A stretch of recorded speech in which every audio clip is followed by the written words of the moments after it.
আমারে তারা সই দিয়ে মামলা করে কোটি কোটি টাকা বাণিজ্য করে এখন আবার মামলা তুলবেন, আমি আসলে কিছু বুঝতে পারতেছি না। আমরা আওয়ামী লীগ বন্ধুদেরকেও যেভাবে অ্যাপ্রোচ করি, আমরা অন্যান্য দলের যারা আছে তাদের ব্যাপারেও আমরা একইভাবে অ্যাপিল করি। একটা চেয়ারম্যানকে যদি আমরা দলে আনতে পারি, যেহেতু এখানে আওয়ামী লীগের এলাকা, তাহলে আমাদের একটা ন্যূনতম 5,000 ভোট আছে একটা চেয়ারম্যানের আন্ডারে।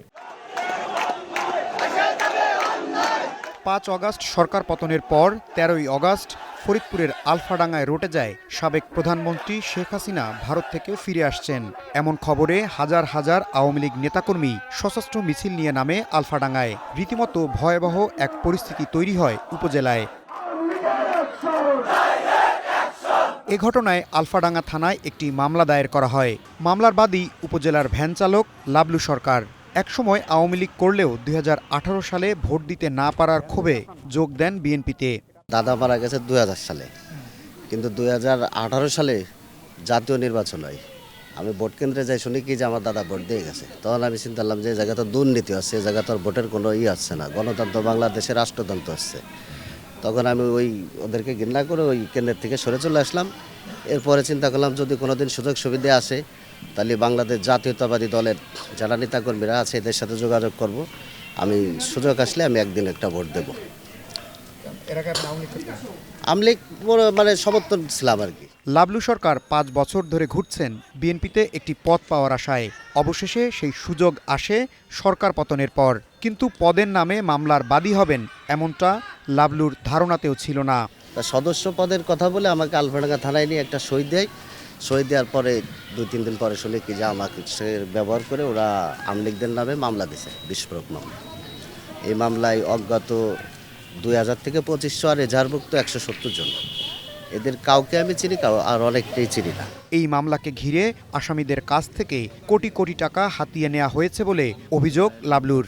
উপজেলা বিএনপির কয়েকজন নেতা এই অপকর্মের সাথে যুক্ত বলে অভিযোগ তার। মানে যারা ফ্যাসিস, যারা দুষ্কৃতির লোক আওয়ামী লীগের, তারা এখনও আলফাডাঙ্গা ওপেন ঘোরাফেরা করে। আর এই অজ্ঞাতনামায় বিভিন্ন সাধারণ লোককে ধরে আনে 20-50 হাজার টাকা। ওই আপনার আলফাডাঙ্গা বিএনপির সভাপতি আব্দুল মান্নান আব্বাস, নুরুজ্জামান খসরু এদের সাথে যোগাযোগ করে। প্রত্যেকটা গ্রাম্য দল আছে, ওরা এসে আর কি কারোর সাথে কারো বিবাদ আছে, ওনাদের সাথে যোগাযোগ করে 20-50 হাজার টাকা দিলে ওরা ওসিরে টাকা দিতে হবে এই কথা বলে ওই তাদের ধরে এনে দেয়। তবে এ নিয়ে পাল্টা বক্তব্য অভিযুক্ত নেতাদের। তাদের দাবি মামলার বাদী লাবলু বিএনপির স্থানীয় গ্রুপিং রাজনীতিতে নিজের অবস্থান পরিবর্তন করেছেন, তাই তিনি এই বক্তব্য দিচ্ছেন। তারা তো চাঁদা চাইছে, সে বাদী হয়ে আরও কিছু লোক আছে যারা এই সমস্ত প্রকাণ্ড আছে, বিভিন্ন বাড়িতে গেছে, সিসি ক্যামেরা সেগুলো আছে। এইটাকে প্রতিহত করার জন্য, এইটাকে বন্ধ করার জন্য যখন আমরা বাদীকে প্রেশার করে ক্রিয়েট করি দলীয়ভাবে, আমি এবং আমার সভাপতি, তখন বাদী আমাদের বিপক্ষ যারা বিএনএম এর গ্রুপ আছে তাদের ছত্রছায়ায় যায়। তারা যেভাবে শিখাই দিচ্ছে সাংবাদিকের সামনে সেইভাবে পুতুলের মতো, কাঠের পুতুলের মতো তাই বলতেছে। মামলায় আসামি করা হয়েছে 170 জনকে, কিন্তু অজ্ঞাত আসামি 2,500 থেকে 3,000। যাদের নামে মামলা হয়েছে তাদের বেশিরভাগই আওয়ামী লীগের নেতাকর্মী। অভিযোগ উঠেছে অজ্ঞাতনামাদের ভয় দেখিয়ে টাকা আদায় করা হয়েছে। বিএনপি মামলা করে এরকম কথা আসলে উঠছে, কিন্তু বিএনপি মামলা করে কারা মামলা করে, কারা বিএনপিকে ব্যবহার করে মামলা করে, এই জিনিসটা হয়তো আমাদের ভালো করে তদন্ত করে দেখা লাগবে। ওনারা যে এখানে বাণিজ্য করে আওয়ামী লীগের লোককে আনছেন, ওই আওয়ামী লীগের লোক কি থাকবে? আজকে আওয়ামী লীগ যখন তাদের হামলার থেকে বাঁচার জন্য যেটা করতেছে, তবে ওনারা যদি এখান থেকে ওই না আসে, ওনার ওইটাই টাকার বিনিময় যদি না আসে, তাহলে তো ওনারা সেইভাবে থাকতে পারে না। আর বিএনপি নেতাদের অভিযোগ, চিহ্নিত আওয়ামী লীগদের যাতে ধরা না হয় সেজন্য বাড়ি বাড়ি গিয়ে টোকেন বাণিজ্য করেছে জামায়াত ইসলামী। বলা হয়েছে সেই টোকেন দেখালে পুলিশ কাউকে গ্রেপ্তার করবে না। আমাদের প্রতিপক্ষের যে ক্যান্ডিডেট আছেন তার সাথে কতজন আওয়ামী লীগের থেকে পাশ করা চেয়ারম্যান ঘুরে বেড়াচ্ছেন, আপনারা এটা দেখলেই তো বুঝবেন। ওনাদের পক্ষ থেকে খালি বললেই তো হবে না।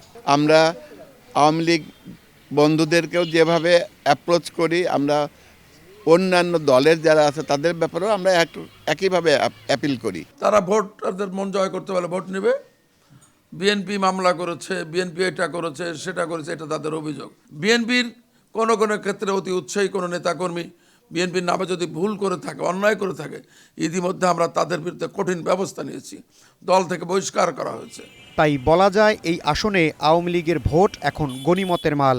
বিএনপি যেমন চায়, জামায়াতও চায় এই ভোট তাদের বাক্সে নিতে। আওয়ামী লীগের মূল আদর্শ থেকে জামায়াত যোজন যোজন দূরে। সেক্ষেত্রে বিএনপি তুলনামূলক ভালো অবস্থানে থাকলেও জামায়াত এখন ভোটের মাঠে এই মামলাকে সামনে নিয়ে এসে বিএনপিকে ঘায়েল করতে চাচ্ছে। আওয়ামী লীগ থেকে নির্যাতিত বহিষ্কার হয়েছে, একটা চেয়ারম্যানকে যদি আমরা দলে আনতে পারি, যেহেতু এখানে আওয়ামী লীগের এলাকা, তাহলে আমাদের একটা ন্যূনতম 5,000 ভোট আছে একটা চেয়ারম্যানের আন্ডারে। তা আমরা যদি এইভাবে 3-4টে চেয়ারম্যান স্বতন্ত্র প্রার্থী আমাদের দলে আসছে, এতে আমাদের ভোট ব্যাংক বাড়িছে। আমাদের উদ্দেশ্য দলে যোগদান করানো, পাশাপাশি যাতে এই আসন থেকে আমাদের বিএনপি ধানের শীষের মনোনীত প্রার্থী জয় লাভ করতে পারে, সেই তো আমাদের উদ্দেশ্য। তবে সাধারণ ভোটাররা বলছেন এলাকায় শান্তি শৃঙ্খলা বজায় রাখতে পারবে এমন প্রার্থীকেই নির্বাচিত করবেন তারা। ইশতিয়াক ইমন, ওয়ান নিউজ, আলফাডাঙ্গা, ফরিদপুর।